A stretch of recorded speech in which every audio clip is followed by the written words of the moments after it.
Iniciamos aquí la sexta parte de la unidad 5 del programa.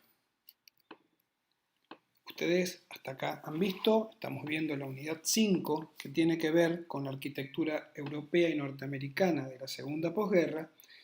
con los ejemplos que se mueven entre el estilo internacional de la propia arquitectura moderna y las corrientes de oposición que también desde el propio seno de la arquitectura moderna comienzan a dar una alternativa a la línea principal que vienen siendo desarrollados por los grandes maestros. En esta parte de la unidad vamos a ver la obra de Louis Kahn, que hemos decidido en llamar composición historicista y funcionalidad moderna. Vamos a ir viendo cómo a lo largo del desarrollo de este tema, estos dos conceptos, que son bastante claros en sí, se manifiestan de una manera muy clara, muy contundente, en tanto la fase proyectual de las obras que lleva adelante Kahn, como en los aspectos de su propia materialidad. Aquí hay que decir, primeramente, que Louis Kahn, si bien es un arquitecto norteamericano, nace en realidad en Estonia en 1901, pero que siendo muy pequeño, con su familia se trasladan a los Estados Unidos, en donde va a desarrollar prácticamente la totalidad de su carrera posterior. Fíjense que su nacimiento en 1901 ya nos marca también el hecho de que estamos en presencia en el desarrollo del programa del primer arquitecto que nace en el siglo XX. Recordemos que todo lo que hemos visto anteriormente son arquitectos que han nacido durante más o menos segunda mitad del siglo XIX, entre más o menos 1866, que es el caso de Wright, a 1898, que es el caso de Alvarado. La fecha de nacimiento en realidad indica algo, y es el hecho que estamos hablando de una generación más joven y que por lo tanto su aproximación a la arquitectura ya viene cargada con una nueva mirada, y en ese sentido estos arquitectos, si bien en esta fase estos arquitectos que nacen, podríamos decir a principios del siglo XX, y que por lo tanto van a desarrollar su carrera profesional aproximadamente desde la década del 30 en adelante, están imbuidos, claro está, de la presencia y la influencia de los grandes maestros, pero que esta distancia generacional también les permite tener una mirada propia, y que eso significa, por lo tanto, un inicio de distanciamiento respecto a la fase inicial que hemos visto en las unidades anteriores. En segundo término, es interesante la foto de Louis Kahn que vemos aquí, ya que es muy representativa de su personalidad. Louis Kahn podríamos decir que es un arquitecto filósofo, o sea que va a plantear una arquitectura a partir de una profunda base teórica de orden filosófica. Muchos de los aspectos que desarrollan conferencias, escritos o para explicar sus diferentes obras tienen un fuerte componente, sobre todo, de la filosofía platónica, o sea, del universo de las ideas y los ideales estables de manera universal. Eso vamos a ver cómo va a estar presente en su visión de la arquitectura, sobre todo planteando una arquitectura justamente que aparenta ser atemporal. O sea, cuando hablamos de una atemporalidad, son edificios que no manifiestan claramente un momento, una época, sino que las trascienden. Y ahí, evidentemente, estamos hablando posiblemente de un nuevo clasicismo, no como lenguaje, no como forma, sino como esa idea de perdurabilidad y estabilidad en el tiempo. A la derecha vemos una de sus obras paradigmáticas que tuvo lugar a principios de la década del 60 y que va a ser una obra clave dentro de su carrera, que son los laboratorios Richards en Filadelfia. Y lo tercero que hay que decir es que el reconocimiento unánime que Louis Kahn comienza a tener como arquitecto le llega ya en una fase más bien tardía, o sea, a partir de que tiene 50, 60 años, es cuando él empieza a recibir justamente un reconocimiento de su propuesta arquitectónica y sobre todo de producir aquella arquitectura por la cual precisamente va a ser reconocido. ¿Eso qué quiere decir? Que cuando ese periodo, desde fines de la década del 20, principios de la década del 30, que es cuando él recién se recibe de arquitecto, hasta este momento importante de su carrera, que es fines de los años 50, principios de los 60, va a colaborar con distintos otros arquitectos del periodo, podríamos decir, de la Gran Depresión norteamericana, desarrollando distintos tipos de proyectos y colaborando con otros arquitectos. Va, sí, una vez superado toda esa etapa y sobre todo una etapa de muy fuerte formación profesional, va a viajar a Europa también, que va a ser un momento clave en la configuración de su idea de la arquitectura, y luego de todo eso es que a fines de los años 50, principios de los 60, comienza a generar una arquitectura madura basada en ideas muy sólidas que va a ir desarrollando hasta su muerte en el año 1974. Precisamente decíamos cómo en sus años más jóvenes viaja a Europa, en donde va a tomar contacto sobre todo con la arquitectura medieval. Y básicamente la arquitectura medieval donde él se va a reconocer tiene que ver,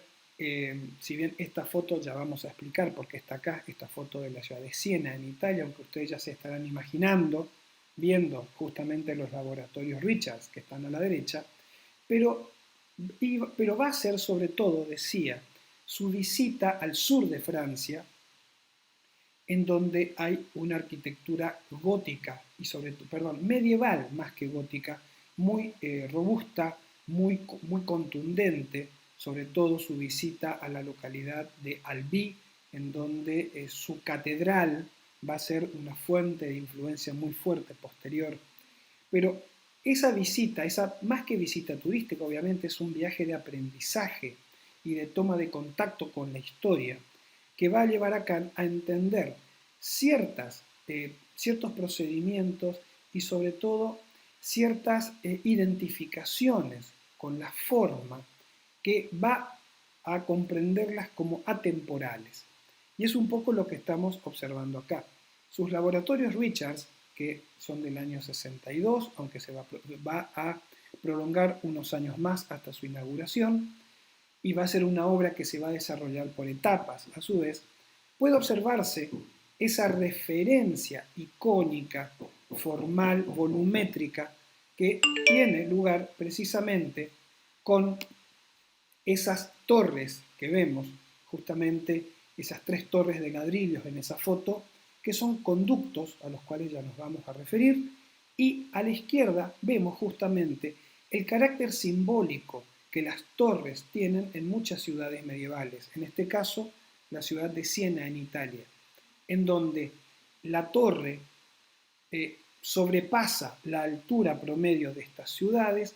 convirtiéndose en fuertes iconos, en fuertes referentes de carácter simbólico. Esta operación de transposición conceptual entre esos ejemplos de la Edad Media con la arquitectura moderna que él produce, la genera de una manera absolutamente, podríamos decir,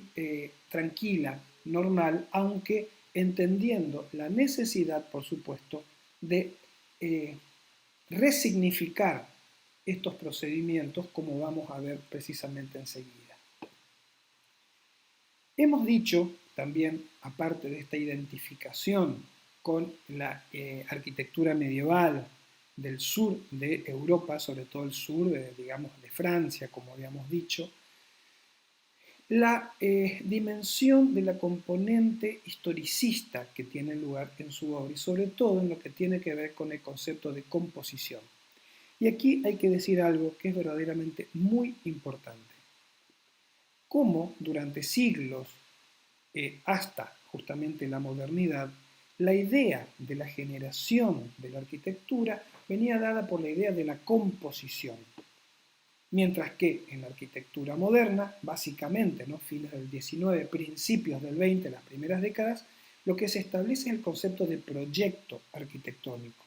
O sea, se pasa de la composición arquitectónica al proyecto arquitectónico. ¿Cuál es la diferencia? La composición, como su propio nombre lo dice, es componer, o sea, es disponer de elementos ya existentes.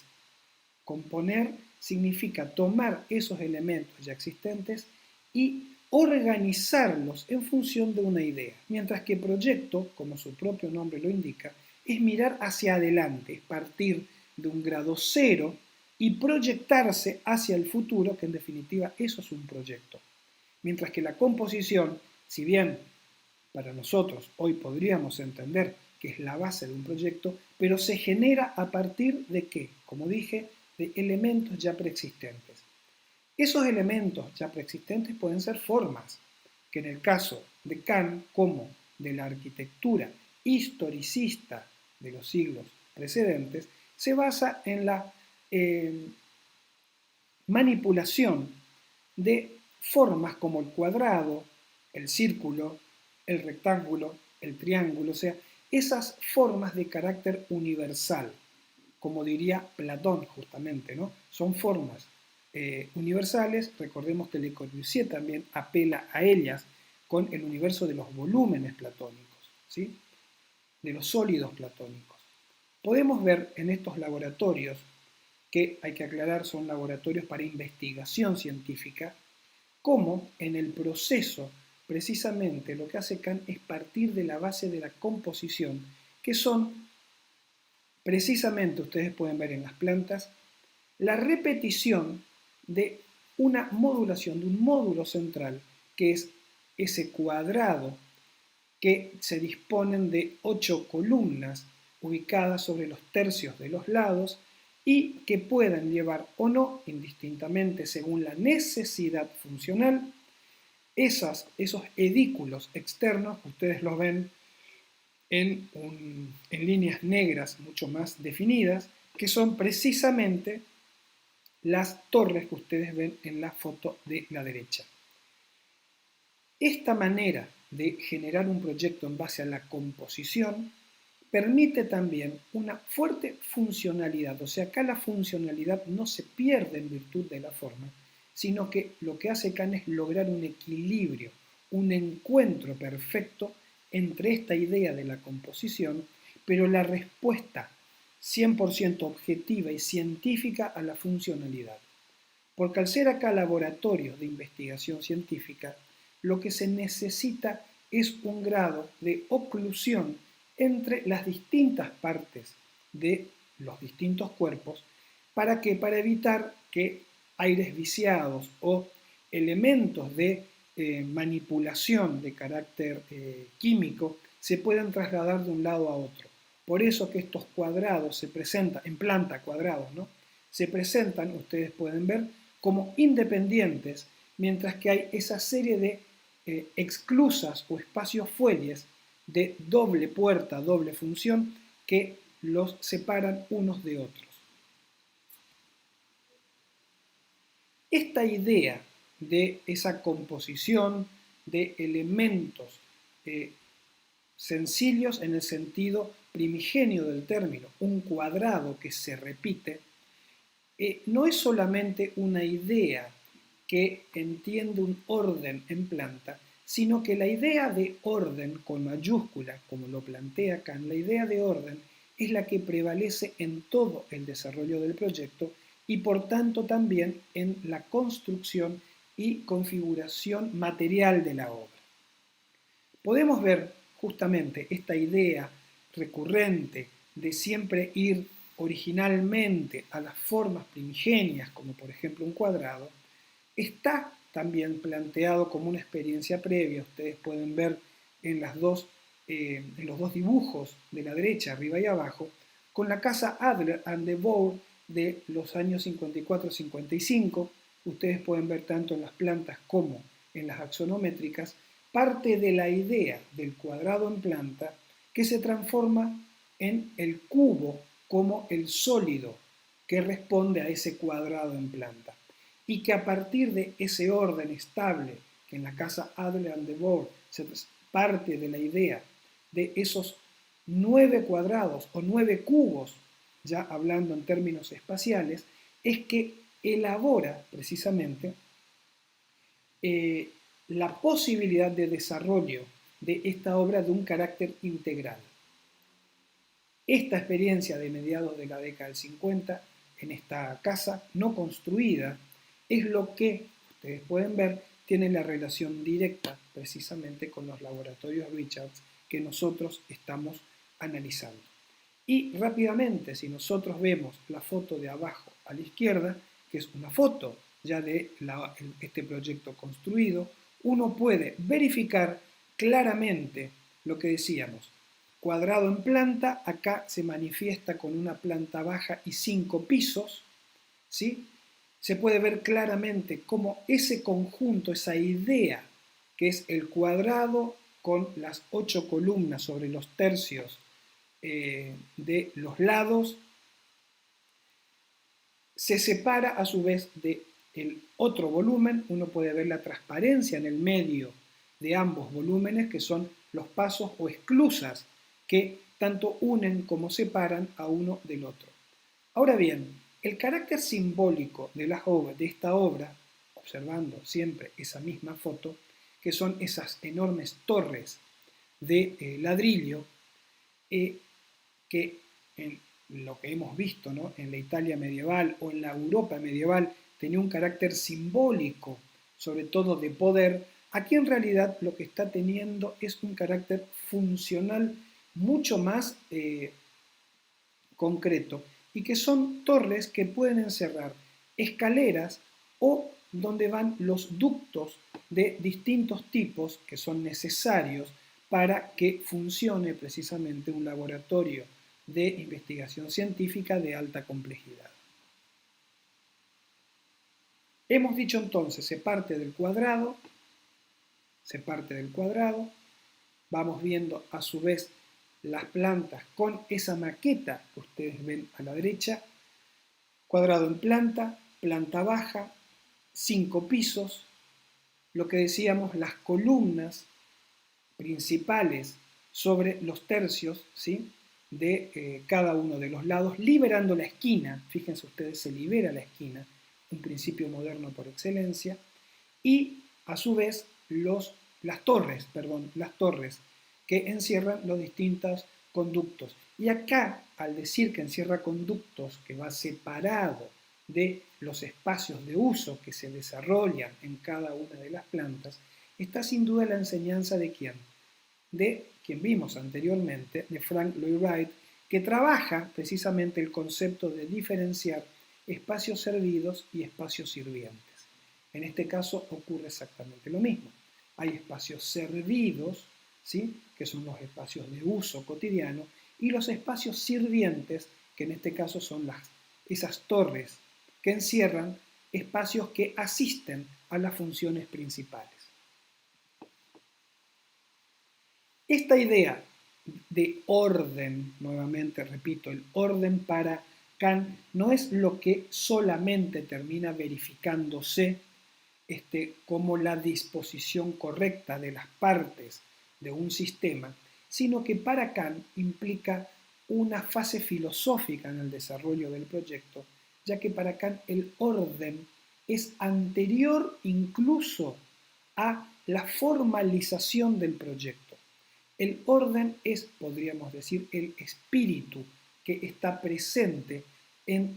tanto en la totalidad del proyecto como en cada una de las partes. Y en ese sentido, estas tres imágenes se conjugan precisamente para entender esa idea de orden ya manifestado en la materialidad de la obra. Fíjense cómo el orden es sinónimo de ¿qué? De claridad. Una claridad que en el caso de Kant se manifiesta con una estructura perfectamente delimitada, perfectamente planteada, tanto en el sentido de los requerimientos estructurales de cálculo como en su manifestación física, en donde el hormigón se manifiesta a la vista tal cual, un hormigón, hay que decirlo, finísimo en su tratamiento final en obra, y que la estructura tiene una manera de ser pensada, y eso vemos en el dibujo electrónico de arriba a la izquierda, en ese despiece en donde cada una de las partes se establece como indispensable para la generación del orden total.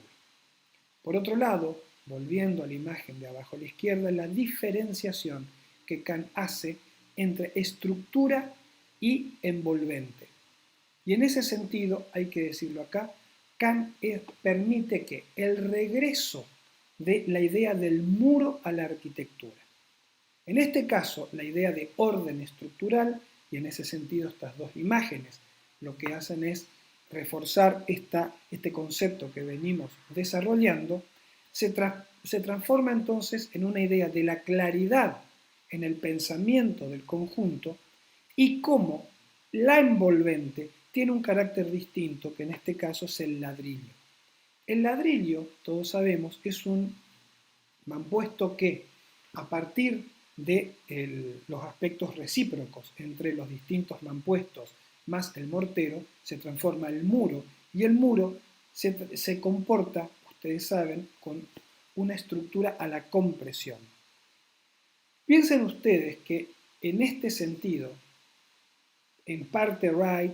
mayormente Alvaralto, pero de una manera mucho más clara Kant, hacen la presencia, y en el caso de Kant el reingreso masivo, de la idea del muro como componente físico, estructural, de separación espacial clara entre el interior y el exterior,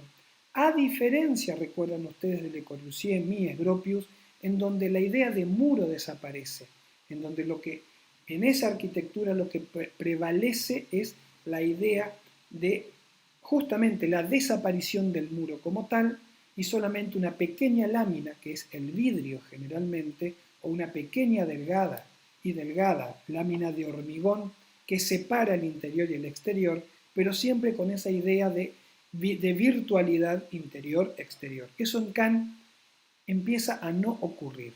Kant, al reintroducir el muro en la arquitectura moderna, comienza también a volver a la idea de una separación más concreta entre el interior y el exterior. O sea, es una idea premoderna en ese sentido, pero llevándola al campo precisamente de la mejor arquitectura del siglo XX.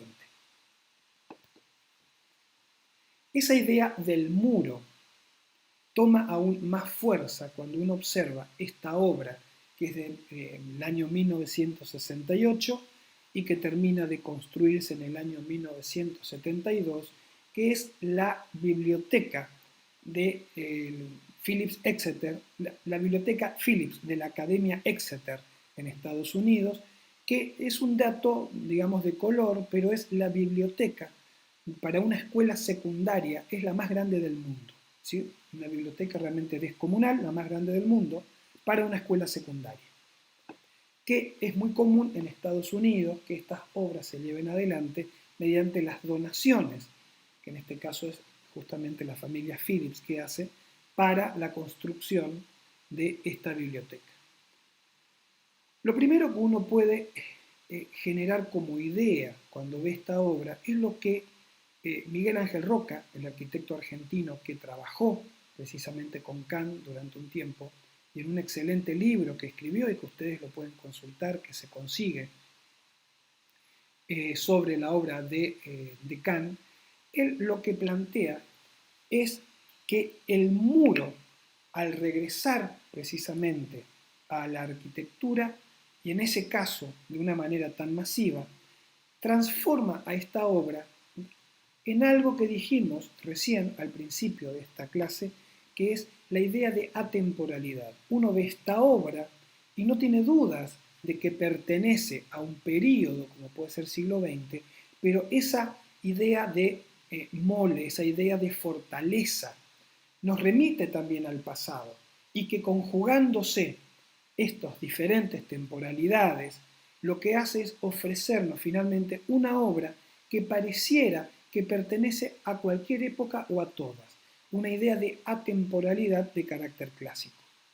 Uno puede observar claramente acá la modulación en fachada de entre los llenos y los vacíos, ese orden de carácter clasicista, que recordemos no es el único caso Kant, lo hemos visto en Mies, sobre todo en su etapa norteamericana, lo hemos visto manifestándose de otra manera, por ejemplo en Le Corbusier, pero acá en Kant adquiere una potencia muy particular, ya que no hay ambigüedades al respecto. Uno observa la obra, por ejemplo, en la foto de arriba a la izquierda, desde una de las esquinas,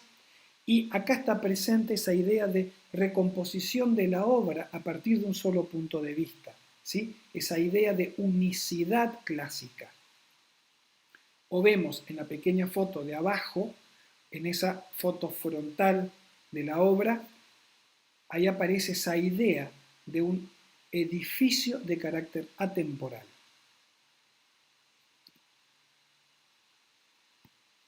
Este edificio se va a convertir en una de las obras más importantes de Kant por estos principios que estamos desarrollando, pero sobre todo por la enorme claridad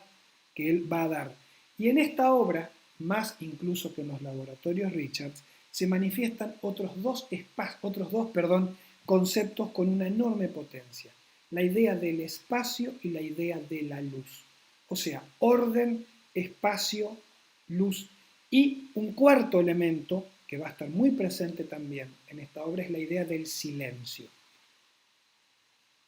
El orden ya explicamos que en Kant es una idea que es anterior incluso a la disposición de los elementos, sino que es una preimagen de carácter mental, un orden como una idea filosófica que ordena todo el conjunto. El caso del espacio acá va a estar muy presente, ya que en los laboratorios Richards, justamente por las demandas funcionales de estanqueidad entre los distintos espacios, no podía potenciarse tanto, pero acá vamos a ver en breve cómo esa idea del espacio va a tener una presencia monumental. Y lo otro es la idea de la luz. En los laboratorios Richards, la luz es una luz de carácter funcional necesaria para desarrollar actividades.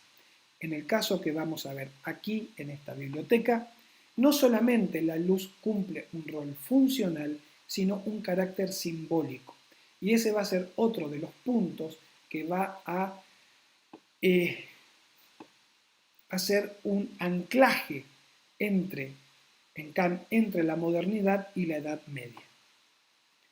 A la derecha vemos, tomo un poco de agua,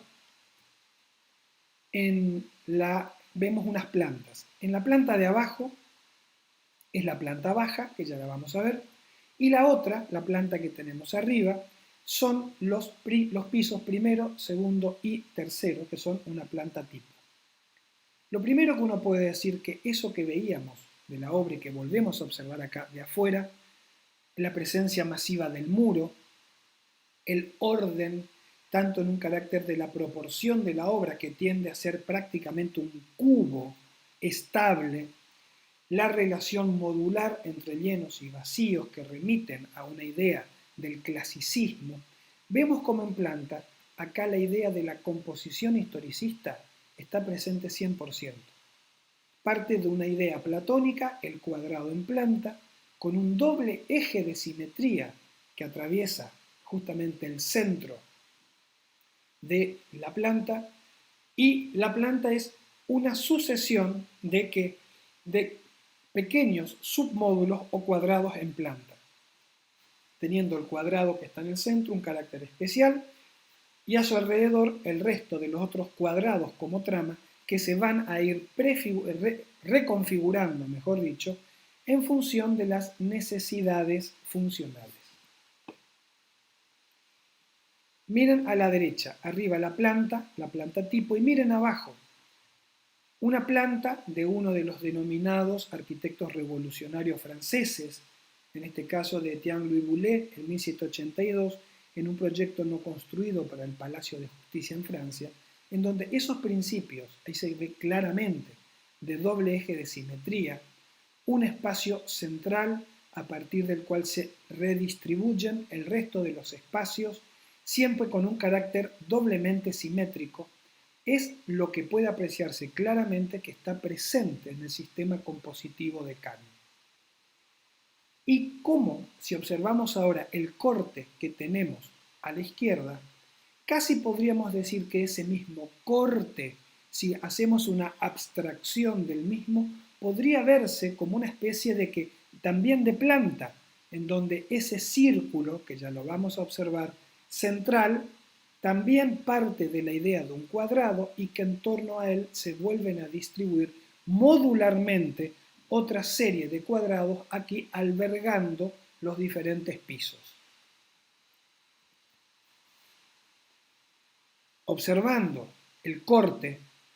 y ahora sí observando la foto de la derecha entendemos el carácter que tiene ese espacio central. Un espacio central, y uno puede comenzar en la foto a observar ya si mira hacia arriba que se manifiesta una entrada de luz natural cenital que transforma a este gran espacio central en un espacio de carácter místico, aproximándolo más a una idea de una catedral, una idea de una obra para una función religiosa que para una biblioteca. Sin embargo, justamente lo que hace Kant es elevar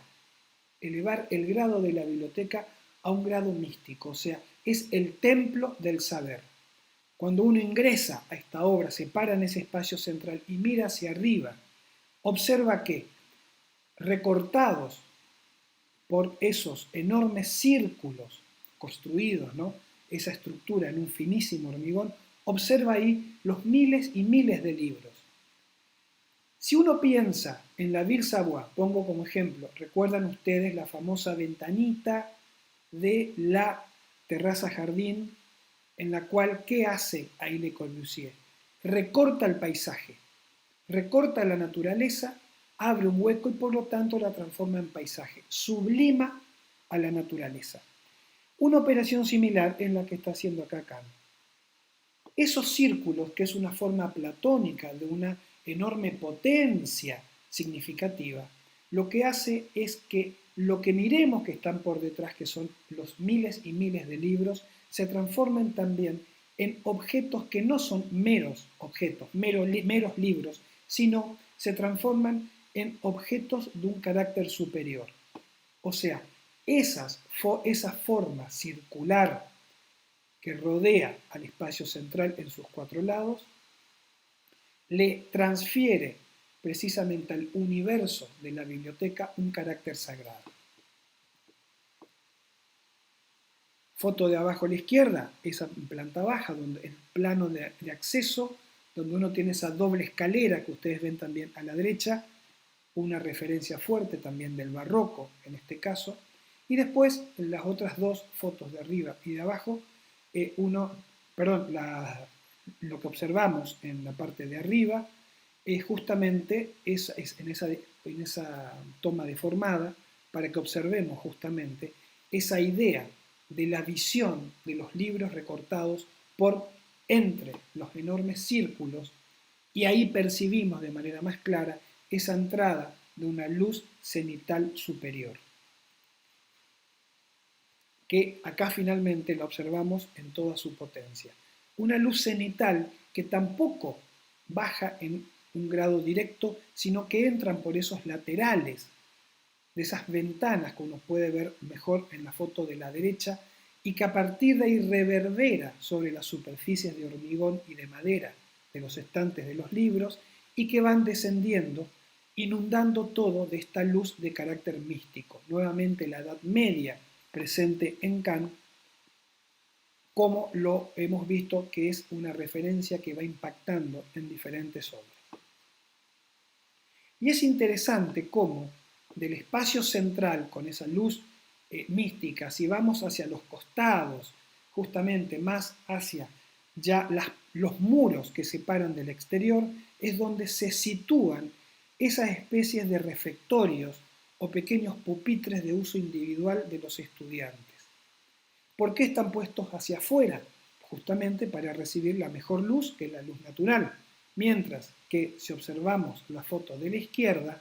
en la medida en que nos retiramos del muro exterior y vamos más hacia adentro, que en ese caso es hacia la izquierda, hay más sombra, es donde están los libros, protegidos justamente de la luz natural.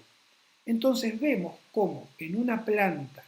que se reconfigura en un volumen en donde la composición historicista está presente en un 100%, sin embargo están comprendidas y están perfectamente dispuestas las necesidades funcionales modernas. No se fuerza de ninguna manera ningún tipo de función en relación a las formas adoptadas. Y aquí es donde está precisamente el éxito de Kant, ¿sí? En esa fusión equilibrada y perfecta entre composición historicista y funcionalidad moderna.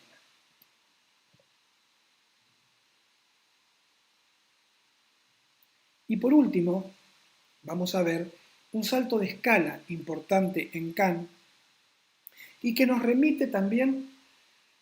a una experiencia similar que tuvo quien, a Le Corbusier, que vimos justamente en esta unidad cuando alcanza su internacionalización y es convocado, ustedes recordarán, Le Corbusier a Chandigarh, a la India, para pensar toda una ciudad. Bueno, en este caso, Kant es convocado por el gobierno del pequeño y pobre país de Bangladesh para llevar adelante, cercano a la capital, que es Dhaka, lo que sería el complejo administrativo gubernamental o la Asamblea Nacional de Bangladesh, en donde va a tener la posibilidad, en este caso Kant, de desarrollar en una escala urbana esos principios de composición historicista, de funcionalidad moderna, pero también esta idea planteada no solo a escala urbana, sino en cada uno de los edificios. En la foto de la izquierda, que es una foto de época, una foto aérea, uno puede ver ese complejo central en el medio, que es precisamente el edificio de la Asamblea Nacional, que lo ven con mayor detalle, con mayor precisión en la foto de la derecha, y vemos, volviendo a la foto de la izquierda, que está sobre un eje simétrico y a sus lados, como una especie de brazos que se abren, tenemos lo que son las viviendas. En esa foto, las que están más hacia arriba a la izquierda son las viviendas de los secretarios y los que están abajo a la derecha, las viviendas de los parlamentarios. Y luego, por supuesto, también observamos otra serie de equipamientos que lo que hacen es justamente el apoyo administrativo a la función legislativa, que es lo que se lleva adelante aquí.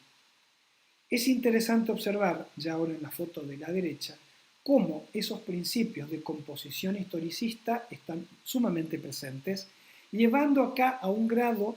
que en eso se parece mucho, como concepto nada más, a Alvar Aalto, que es la idea de pensar esto como un solo edificio o una serie de edificios que se reúnen en torno a una idea común. Que aquí lo que hace Kant es volver precisamente a esa idea de las formas como el círculo, el cuadrado, el rectángulo en planta, que se transforman en ¿qué? En cilindros, cubos o paralelepípedos en altura, que es un poco lo que uno ve acá. Y nuevamente utiliza, ¿sí?, una obra totalmente construida en hormigón, lo de la asamblea, cómo se van recortando. Ustedes pueden ver esas formas circulares, formas triangulares, que nuevamente triángulo, cuadrado, círculo, aluden a formas platónicas universales y que acá lo que hacen es indicar de manera significativa presencias funcionales fuertes en su interior. Vemos detalles de la obra en ese sentido acá, la obra construida en hormigón con esas juntas o separaciones que se hace con mármol blanco para articular tamaños volúmenes, ¿sí?, una foto detalle del interior de la asamblea. Y también va a llevar adelante edificios anexos, de los cuales uno de los más interesantes va a ser el Instituto Nacional de Administración Pública, que se empieza a desarrollar el proyecto casi paralelamente al de la asamblea y al de otros edificios, y que, como podemos ver acá, están presentes los mismos conceptos y principios que hemos venido desarrollando. Ahora bien, y esta es la última obra que vemos de Kant, es interesante volver acá a la idea del muro. El muro que se manifiesta de distintas formas, podemos ver en las fotos superiores o una imagen más de conjunto en la foto de abajo, el muro como un regreso absoluto en el marco de la arquitectura moderna. Y en ese sentido, para finalizar Kant, podemos decir y anticipar que la obra de Kant no va a tener muchos seguidores en el tiempo, no va a tener lo que se dice seguidores o discípulos tan concretos en donde sus obras claramente permitan visualizar esta experiencia realizada por Kant, salvo algunas obras allá por fines de los 70, un poco anterior o principios de los 80, en Miguel Ángel Roca en Córdoba. Pero justamente lo que hace Kant al plantear esta arquitectura más allá de que haya o no muchos seguidores y que va a quedar un poco anclada en su tiempo, va a ser una de las llaves de apertura a lo que vamos a ver más adelante, que es la posmodernidad. Porque acá lo que está presente es el regreso también del símbolo a la arquitectura. La aparición de esos círculos enormes que están significando algo, la idea de la significación, la idea del símbolo, ya no de la arquitectura abstracta. La idea también de la adecuación de la arquitectura al clima. Uno puede ver en las tres fotos de arriba cómo detrás de estos densos muros se desarrollan espacios protegidos, justamente a modos de galería, a modos de espacios semicubiertos. Y eso también lo ha hecho Le Corbusier. Pero en Kant esto toma una presencia mucho más fuerte y que entonces esas ideas que vimos de composición historicista con un muy claro desempeño en la faz funcional,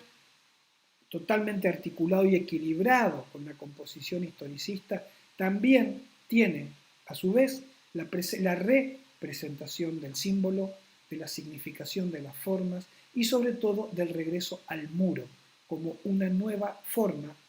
que viene del pasado de poder plantear una arquitectura para este tiempo de la segunda posguerra. Otras imágenes, lo que yo decía recién, como esto ya visto desde adentro, ¿no? De estos espacios, generan estos espacios semicubiertos, estas galerías, estos patios semicerrados, protegidos tanto de las visiones como de la inclemencia del clima. Muy bien, hemos finalizado aquí la parte 6 de la unidad 5 y nos veremos ya próximamente, casi finalizando esta unidad. Muchas gracias.